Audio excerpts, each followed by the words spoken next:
శ్రీ గణేశాయ నమః. శారదా గురుభ్యో నమః. ఈటీవీ లైఫ్ ఆధ్యాత్మిక ఛానల్ ప్రేక్షకులకు శుభోదయం. శ్రీరస్తు కార్యక్రమానికి శుభస్వాగతం. కార్యక్రమంలో భాగంగా శుభతిథి అంశంలో నేటి పంచాంగ వివరాలు చూద్దాం. ఆంగ్ల తేదీ 12వ తేదీ 1వ నెల 2025 సంవత్సరం ఆదివారం. స్వస్తి శ్రీ చాంద్రమాన శ్రీ క్రోధినామ సంవత్సరం, దక్షిణాయనం, హేమంత ఋతువు, పుష్యమాసం, శుక్లపక్షం, చతుర్దశి తిథి తెల్లవారుజామున 4:55 వరకు, తదుపరి పూర్ణిమ. మృగశిరా నక్షత్రం ఉదయం 11:55 వరకు, తదుపరి ఆర్ద్రా నక్షత్రం. బ్రాహ్మీ యోగం ఉదయం 9:38 వరకు, తదుపరి ఐంద్రయోగం. గరజికరణం సాయంత్రం 5:34 వరకు, తదుపరి వణిజ్యకరణం. అమృత ఘడియలు రాత్రి 1:11 నుండి 2:45 వరకు. దుర్ముహూర్తం సాయంత్రం 4:30 గంటల నుండి 5:15 వరకు. నేటి వర్జ్యం రాత్రి 7:43 నుండి 9:15 వరకు. రాహుకాలం సాయంత్రం 4:30 గంటల నుండి 6 గంటల వరకు. యమగండం మధ్యాహ్నం 12 గంటల నుండి 1:30 వరకు. ఇక ఈనాటి తిథివార నక్షత్రాలను అనుసరించి చేయదగినటువంటి దేవతోపాసన గురించి విచారించినట్లయితే, ఈనాడు చతుర్దశి తిథి, పరమేశ్వరుడి యొక్క ఆవిర్భావం జరిగినటువంటి తిథిగా చతుర్దశిని చెబుతారు. అట్లాగే ఆదివారం కనుక సూర్యగ్రహ సంబంధమైనటువంటి ఆరాధన చేయడం చాలా విశేషం. గ్రహరాజ్గా, గ్రహాలకు అధిపతిగా సూర్యభగవానుడిని మనం ఆరాధిస్తాం. అటువంటి సూర్యారాధన వల్ల మనకు కలిగేటటువంటి ప్రయోజనం ఏమిటంటే ఆత్మపీడలన్నీ కూడా తొలగిపోతాయి. దాంతోపాటు ఆరోగ్యం భాస్కరాదిచ్చేత్ అని శాస్త్రవచనం. మానవుడికి ఉండేటటువంటి అనేకమైనటువంటి సౌభాగ్యాలలో చాలా విశేషమైనటువంటి సంపద ఏమిటంటే ఆరోగ్య సంపద. అందుకే పెద్దలు కూడా ఒక మాట చెప్తారు, ఆరోగ్యమే మహాభాగ్యం అని. అటువంటి ఆరోగ్యాన్ని మనకు అందించేటటువంటి వాడు దినకరుడు, సూర్యభగవానుడు. అటువంటి సూర్యుడికి ఆరాధన చేయటం, సూర్యుడికి నమస్కరించడం, సూర్యగ్రహ సంబంధమైనటువంటి స్తోత్రపారాయణ చేయటం వల్ల మనకు సమస్త శుభాలు సిద్ధిస్తాయి. అలాగే ఈనాడు మరొక విశేషం ఏమిటంటే, రేపటి రోజున శివముక్కోటిగా చెప్పబడుతుంది. అంటే ధనుస్సంక్రమణం జరిగిన తర్వాత వచ్చేటటువంటి ఆర్ద్రా నక్షత్రం నాడు ఈశ్వరుడికి ఆర్ద్రాభిషేకం అని చేస్తారు. ఈ ఆర్ద్రాభిషేకం ఎప్పుడు చేస్తారంటే, రేపటి రోజున శివముక్కోటి పర్వం కనుక ఈనాటి అర్ధరాత్రి నుండి ఈశ్వరారాధన ప్రారంభించి, ముఖ్యంగా బ్రాహ్మీ ముహూర్త సమయంలో, అనగా తెల్లవారుజామున 3 గంటల నుండి 4 గంటల లోపు ఆ ఈశ్వరుడి యొక్క లింగం మీద అభిషేకం చేసేటటువంటి కార్యక్రమం జరుగుతుంది. పరమేశ్వరుడు అభిషేక ప్రియుడు అని మనందరికీ తెలిసినటువంటి విశేషమే. కానీ 365 రోజులు అభిషేకం చేసినటువంటి ఫలమే కాకుండా 100 సంవత్సరాలు నిత్యం దేవతార్చన చేసి అందులో రుద్రాభిషేకం చేసినటువంటి ఫలితం మనకి కలగాలి అంటే ఈ ఆర్ద్రా నక్షత్రం అర్ధరాత్రి వేళ ఉన్నటువంటి సమయంలో శివారాధన చేయటం చాలా విశేషం. దీన్ని రేపటి రోజున శివముక్కోటి అంటారు, ఆర్ద్రోత్సవం అంటారు. కనుక ఈ రాత్రికి, అనగా మీరు పగలేదైనా భోజనం చేసినా రాత్రివేళ అల్పాహారం లేదా ఫలహారం చేసి, రాత్రివేళ ఉపవసించి, అవకాశం ఉన్నటువంటి వాళ్ళు జాగరణ చేసి, నిషీధి అర్ధరాత్రి వేళ దాటిన తర్వాత సుమారు 2:30-3 గంటలు. ఎందుకంటే రాత్రి వేళను ఎప్పుడు కూడా 3 భాగాలు చేస్తే 3వ భాగం పరదినం కింద వస్తుంది. కాబట్టి అటువంటి పరదిన ప్రవేశం చేసిన దగ్గర నుండి, అంటే 2:30-2 గంటల తరువాత నుండి శివారాధన ప్రారంభించాలి. ఈ తెల్లవారుజామున వేళలో చక్కగా తలస్నానం చేసి గృహదేవతారాధన చేసిన తర్వాత శివాలయానికి వెళ్ళి శివాభిషేకం అనేది చేయటం వల్ల చాలా విశేషమైనటువంటి ఫలితాలు మనకి కలుగుతాయి. ఈ శివముక్కోటి యొక్క విశేషం, ఆర్ద్రోత్సవం యొక్క వైభవాన్ని రేపటి కార్యక్రమంలో మళ్ళీ చెప్పుకుందాం. అట్లాగే ఈ రాత్రి వేళనే ఈ వ్రతం ప్రారంభించాలి కనుక అందరూ ఉద్యుక్తులై చక్కగా శివానుగ్రహానికి పాత్రులై శివారాధన అందరూ చేసి ఆ పరమేశ్వరుడి యొక్క కరుణాకిరణ ప్రసారానికి అందరూ పాత్రులు అవుతారని, అవ్వాలని ఆశిస్తున్నాం. అట్లాగే ఈనాడు ఆదివారం చతుర్దశి కలిసి రావడం చాలా విశేషం. ప్రదోషకాలంలో, అంటే సాయంకాలం వేళ శివారాధన చేయటం, ఈశ్వరుడికి అభిషేకం చేయటం, అట్లాగే బిల్వవృక్ష ప్రదక్షిణ ఈ చతుర్దశి నాడు చాలా విశేషంగా చెప్పబడుతుంది. దర్శనం బిల్వవృక్షంచ స్పర్శనం పాపనాశనం అఘోర పాప సంహారం ఏకబిల్వం శివార్పణం అని మనకి బిల్వాష్టకంలో చెప్తారు. బిల్వాలతో శివారాధన చేయటమే కాదు, బిల్వవృక్షానికి ఆరాధన చేయటం, ముఖ్యంగా దర్శనం బిల్వవృక్షంచ, బిల్వవృక్షాన్ని దర్శిస్తే చాలు, స్పర్శనం పాపనాశనం, అఘోర పాప సంహారం, ఘోరమైనటువంటి పాపాలను కూడా పరిహరించేది బిల్వాలతో మనం ఈశ్వరుడికి చేసేటటువంటి అర్చన.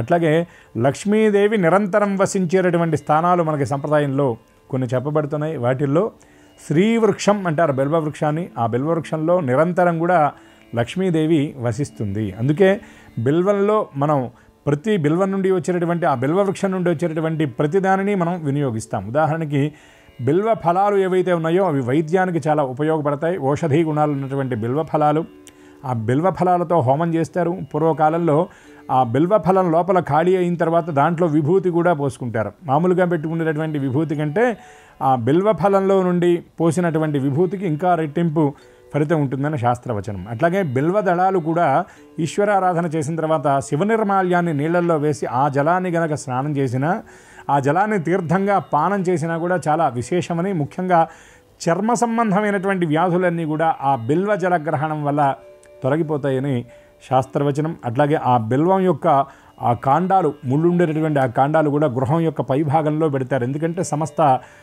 నరదృష్టి సంబంధమైనటువంటి దోషాలను అవి హరించడం కోసం. అట్లాగే బిల్వం వృక్షం యొక్క బెరడును కూడా జీర్ణ సంబంధమైనటువంటి కొన్ని వ్యాధులకు అరగదీసి తేనెతో అనుపానంగా సేవిస్తారు. ఇట్లా బిల్వవృక్షంలో అనేకమైనటువంటి సుగుణాలు ఉన్నాయి. ఈ చతుర్దశి నాడు బిల్వవృక్ష దర్శనం, బిల్వవృక్ష స్పర్శనం, బిల్వవృక్ష ప్రదక్షిణం కూడా సమస్త శుభాలను మనకి అనుగ్రహిస్తుంది. కనుక అటువంటి ఈశ్వరుడి యొక్క కృప, ప్రత్యక్ష నారాయణుడు అయినటువంటి సూర్య భగవానుడి యొక్క దివ్యానుగ్రహం అందరికీ పరిపూర్ణంగా ఉండాలని ఆశిస్తూ స్వస్తి.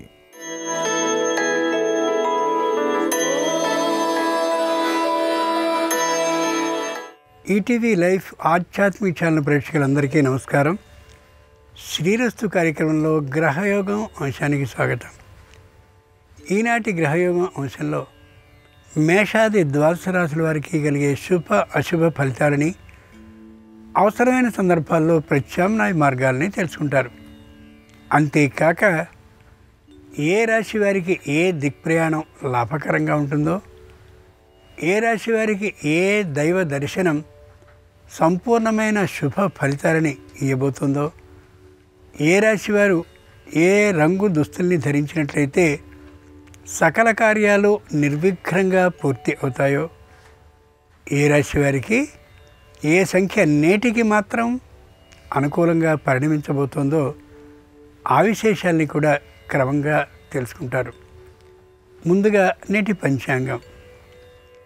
ఈరోజు శుద్ధ చతుర్దశి ఆదివారం. నక్షత్రం మృగశిర. ఉదయం 11:31 వరకు, తదుపరి ఆర్ద్ర. ఇక నేటి విశేషాన్ని చూస్తే జనవరి 12 వివేకానంద స్వామి జయంతి సందర్భంగా స్ఫూర్తివంతమైనటువంటి చైతన్యాన్ని విద్యార్థులందరికీ కలిగించినటువంటి కారణంగా జాతీయ యువజన దినోత్సవంగా ఈ రోజును జరుపుకుంటున్నాం. ఇక నేటి గ్రహస్థితిని పరిశీలించి చూద్దాం. వృషభంలో గురువు వక్రీకరించి ఉన్నాడు. మిథునంలో చంద్రుడున్నాడు. కుజుడు కర్కాటకంలో వక్రీకరించి ఉన్నాడు.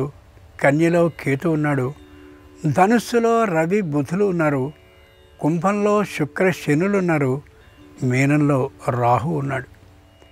ఈ తాత్కాలిక గ్రహస్థితి ఆధారంగా మేషాది ద్వాదశ రాశుల వారి శుభ అశుభ ఫలితాలని క్రమంగా తెలుసుకుందాం. ముందుగా మేషరాశి.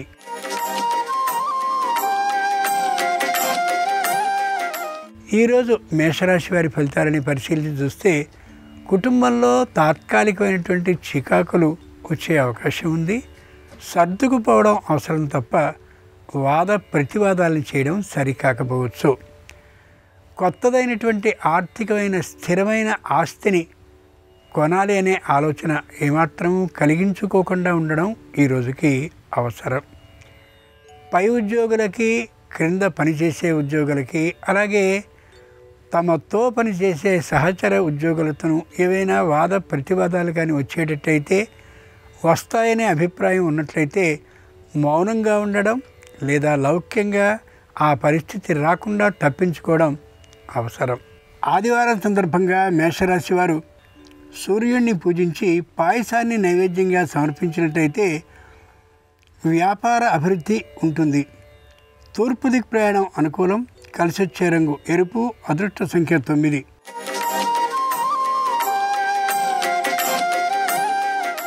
ఈరోజు వృషభ రాశి వారి ఫలితాలని పరిశీలించి చూస్తే తప్పనిసరిగా ఇతరుల విషయంలో, ముఖ్యంగా బంధువుల విషయంలో జోక్యం చేసుకోవాల్సిన పరిస్థితి రావచ్చు. మధ్యమంగా ఉండడం, వ్యవహరించడం మంచిదే తప్ప మరింతగా భుజాన వేసుకుని పరిష్కార దిశగా ప్రయత్నాన్ని చేయడం ఈ రోజుకి అంత అనుకూలం కాకపోవచ్చు. న్యాయస్థానంలో అపరిష్కృతంగా ఉన్నటువంటి అభియోగం కాస్త ఈ రోజున అనుకూలమైనటువంటి ఫలితాన్ని ఇచ్చే అవకాశం ఉంది కాబట్టి ఏ విధమైన వ్యతిరేక భావము లేకుండా ఉండగలుగుతారు. ఆర్థికమైనటువంటి లాభం మాత్రం మధ్యమంగా ఉండబోతోంది ఆ తీర్పు కారణంగా. ఆదివారం సందర్భంగా వృషభ రాశి వారు గాయత్రీదేవిని పూజించి వడపప్పుని నైవేద్యంగా సమర్పించినట్టయితే ఆకస్మిక ధనప్రాప్తికి ఆస్కారం ఉంది. దక్షిణ దిక్ ప్రయాణం అనుకూలం. కలిసి వచ్చే రంగు తెలుపు. అదృష్ట సంఖ్య 7.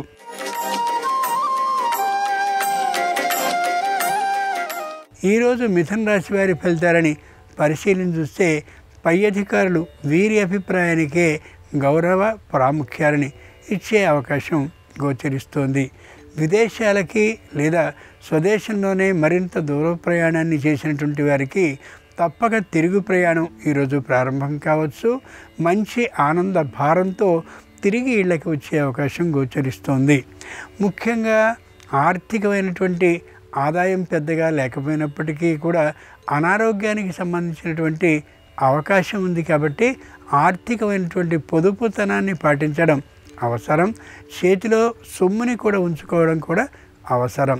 ఆదివారం సందర్భంగా మిథున రాశి వారు సరస్వతీదేవిని పూజించి బెల్లపు పరమాన్నాన్ని నైవేద్యంగా సమర్పించినట్టయితే ఆకస్మికంగా శుభవార్తని వినేందుకు తగిన అవకాశం ఉంది. పశ్చిమ దిక్ ప్రయాణం అనుకూలం. కలిసి వచ్చే రంగు నీలం. అదృష్ట సంఖ్య 5.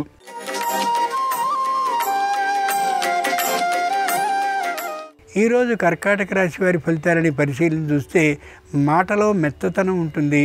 నిదానంగా మాట్లాడతారు. విరోధ భావం లేకుండా ఉండేందుకు ప్రయత్నిస్తారు. తాత్కాలికమైనటువంటి జీర్ణాశయానికి సంబంధించిన అనారోగ్యం ఉండేటటువంటి కారణంగా ఔషధ సేవని చేస్తూ ఉంటారు. వ్యతిరేకమైనటువంటి భావం లేకుండా ప్రవర్తిస్తారు ఎవరితోనైనా. వృత్తి ఉద్యోగ వ్యాపారాల ఆదాయం విశేషంగా ఉండే అవకాశం గోచరిస్తోంది. నూతనమైనటువంటి వ్యాపారాన్ని చేయాలనే దిశగా ఆలోచన చేస్తారు. దానికి సంబంధించిన ప్రయత్నాలను కూడా ప్రారంభిస్తారు. ఆర్థికమైనటువంటి ఖర్చు కూడా ఎక్కువగా అవుతున్నప్పటికీ కూడా ఏమాత్రపు భయము లేకుండా ఉండగలుగుతారు. ఆదివారం సందర్భంగా కర్కాటక రాశి వారు లలిత పరాభట్టారికిని పూజించి పులిహోరని నైవేద్యంగా సమర్పించినట్టయితే విదేశీయాన సౌకర్యం ఆర్థిక లాభంతో కలిగే అవకాశం ఉంటుంది. ఉత్తర దిక్ ప్రయాణం అనుకూలం. కలిసి వచ్చే రంగు పసుపచ్చన. అదృష్ట సంఖ్య 3.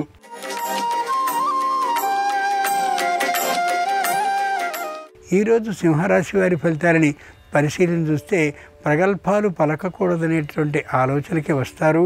అనుభవాన్ని దృష్టిలో పెట్టుకుని ఏ విధమైనటువంటి రుణాన్ని చేయరు.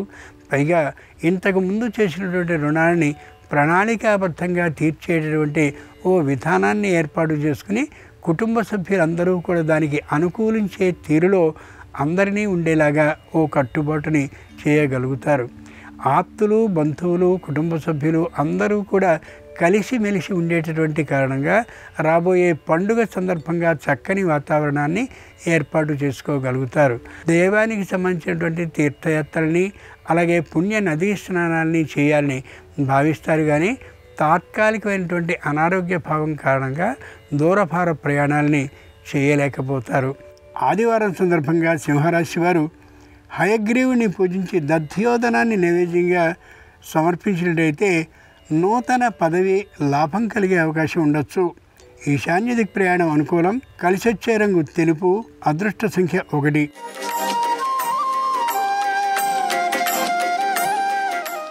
ఈరోజు కన్యారాశి వారి ఫలితాలని పరిశీలించి చూస్తే కుటుంబంలో సంతానం వ్యతిరేకించే అవకాశం ఉంది. కాబట్టి నిదానంగా మాట్లాడడం ఎంతైనా అవసరం.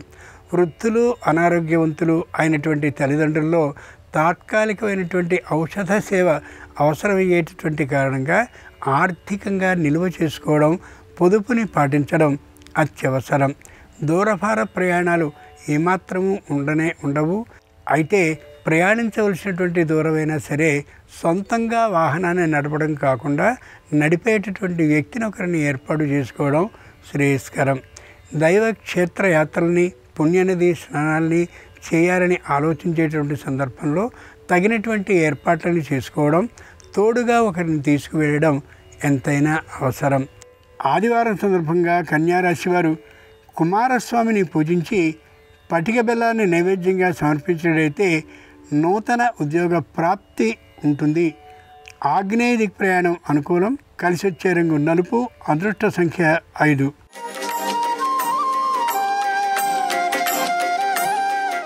ఈరోజు తులారాశి వారి ఫలితాలని పరిశీలించి చూస్తే సొంతంగా అన్ని పనుల్ని చేసుకోగలవనే ధీమాతో ఉంటారు.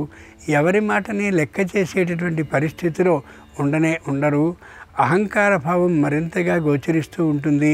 సంతానం మరొక చోట చదువుతూ ఉండడం లేదా ఉద్యోగం చేస్తూ ఉండడం కారణంగా ప్రయాణాలను ఎక్కువగా చేయవలసి రావచ్చు. తాత్కాలికమైనటువంటి శారీరక ఆరోగ్యం లోపించే అవకాశం ఉంది. ఔషధ సేవ తప్పనిసరి కావచ్చు. తల్లిదండ్రుల్లో ఒకరికి తాత్కాలికమైనటువంటి అనారోగ్యం కలిగే అవకాశం ఉండొచ్చు. ఆ కారణంగా ఎక్కడెక్కడికో ప్రయాణం విందు వినోద కారణంగా వెళదామని అనుకున్నప్పటికీ కూడా అది సాధ్యపడకపోవచ్చు. ఈ రోజుకి ఆదివారం సందర్భంగా తులారాశి వారు శ్రీ మహాగణాధిపతిని పూజించి బెల్లం ముక్కల్ని నైవేద్యంగా సమర్పించినట్లయితే ఉద్యోగ భద్రత సిద్ధించే అవకాశం ఉంటుంది. వాయవ్య దిక్ ప్రయాణం అనుకూలం. కలిసి వచ్చే రంగు ఆకుపచ్చన. అదృష్ట సంఖ్య 4.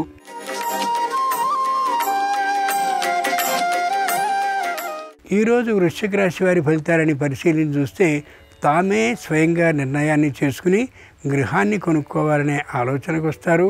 వివాహ విషయంలో కూడా స్వీయ నిర్ణయాన్ని తీసుకునే అవకాశం ఉండొచ్చు. బంధుమిత్రులు ఆప్తులైనటువంటి వారు వ్యతిరేకించినప్పటికీ కూడా లెక్క చేయకుండా ఉండే విధానం గోచరిస్తోంది. తాము ఇటీవలే అంటే 1-2 సంవత్సరాల క్రితమే స్థాపించినటువంటి పరిశ్రమ మరింత అభివృద్ధి దిశగా ప్రయాణిస్తూ ఉండొచ్చు. ఆర్థికమైనటువంటి లాభం కూడా బాగా ఉండే అవకాశం ఉంది. ఇదే తీరుగా మాట విషయంలో కూడా నిదానమైనటువంటి శైలిని పాటిస్తారు. పట్టుదలని కోపాన్ని పూర్తిగా తొలగించుకొని కనిపిస్తారు. కాలం నేర్పినటువంటి అనుభవం మాత్రమే దానికి కారణం. ఆదివారం సందర్భంగా వృశ్చిక రాశి వారు పద్మావతీదేవిని పూజించి ద్రాక్ష పండును నైవేద్యంగా సమర్పించినట్లయితే ఆకస్మిక ధనప్రాప్తితో పాటు గృహ లాభ సిద్ధి కలిగే అవకాశం ఉంది. వాయవ్య దిక్ ప్రయాణం అనుకూలం. కలిసి వచ్చే రంగు ఆకుపచ్చన. అదృష్ట సంఖ్య 3.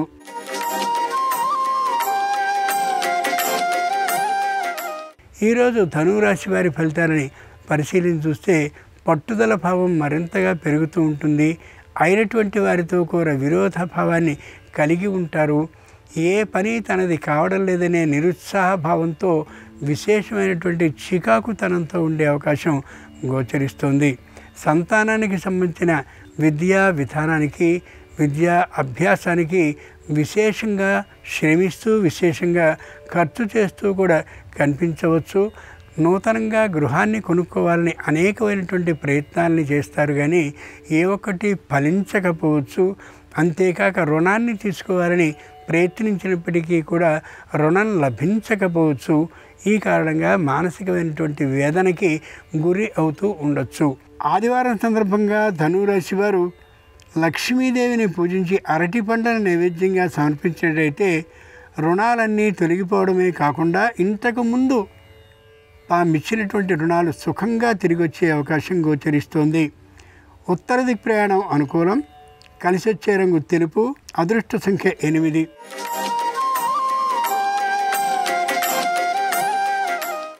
ఈరోజు మకర రాశి వారి ఫలితాలని పరిశీలించి చూస్తే ప్రతి విషయంలోనూ చాలా జాగ్రత్తగా ఉంటారు. ఆచితూచి మాత్రమే అడుగు వేస్తూ ఉంటారు. వ్యాపారానికి సంబంధించిన అభివృద్ధి కోసమని రుణాన్ని ఏమాత్రము చేయరు. కుటుంబ సభ్యులందరితో కలిసి మాత్రమే నిర్ణయాన్ని చేస్తారు తప్ప స్వీయ నిర్ణయాన్ని ఏమాత్రము ప్రకటించరు. వారందరి అభిప్రాయాన్నే ఆమోదయోగ్యంగా తీసుకుని వారికి అనుగుణంగానే ప్రవర్తిస్తూ ఉంటారు. ఆ కారణంగా కుటుంబంలో అస్తవ్యస్త స్థితి ఏమాత్రం ఉండకపోవచ్చు. ఆరోగ్య విషయంలో మాత్రం తాత్కాలికమైన భంగం కలగచ్చు. అది విశేష అనారోగ్యం కాకపోవడంతో ఊపిరి పీల్చుకోగలుగుతారు. కుటుంబంలో ఒకరికి తాత్కాలికమైన అనారోగ్యం కలిగినా అది వెంటనే పరిష్కరింపబడేటువంటి దిశగా ఉండడంతో ఉత్సాహంగాను ఉల్లాసంగానూ ఉండగలుగుతారు ఈ రాశివారు ఈ రోజున. ఆదివారం సందర్భంగా మకర రాశివారు దుర్గాదేవిని పూజించి పానకాన్ని నైవేద్యంగా సమర్పించినట్టయితే భూ లాభం కలిగే అవకాశం ఉంది. పశ్చిమ దిక్కు ప్రయాణం అనుకూలం. కలిసి వచ్చే రంగు నీలం. అదృష్ట సంఖ్య 7.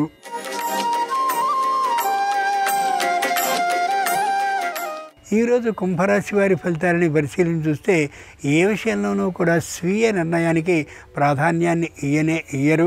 పెట్టుబడిని పెట్టేటటువంటి విషయంలో మంచి నిర్ణయాన్ని తీసుకుని ఆదాయాన్ని పెంచుకోగలిగినటువంటి స్థితిలో పెట్టుబడిని పెట్టగలుగుతారు. కుటుంబ సభ్యులతోనూ అలాగే బయట వారితోనూ కూడా అనుకూలమైనటువంటి తీరుగానే మాట్లాడేటువంటి సందర్భంగా అందరూ సహాయ సహకార భావాన్ని కలిగి ఉంటారు. ఉద్యోగంలో కూడా ఎవరితోనూ విరోధించకుండా ఉంటారు. లౌక్యం ఏమాత్రమూ పాటించవలసిన అవసరం లేకుండానే పై అధికారులతో సత్సంబంధాన్ని కలిగి ఉంటారు కూడా. ఆదివారం సందర్భంగా కుంభరాశి వారు శంకరుణ్ణి పూజించి కొబ్బరి ముక్కలను నైవేద్యంగా సమర్పించినట్లయితే సమస్యలన్నీ తొలగిపోయి మానసిక ప్రశాంతత అలాగే ఆర్థిక లాభము కలిగే అవకాశం ఉంటుంది. దక్షిణ దిక్కు ప్రయాణం అనుకూలం. కలిసి వచ్చే రంగు నలుపు. అదృష్ట సంఖ్య 1.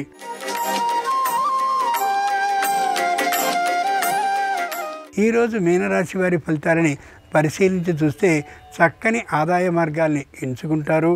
అవుతున్నటువంటి ఖర్చుకి మించి ఆదాయాన్ని సంపాదించగలుగుతారు.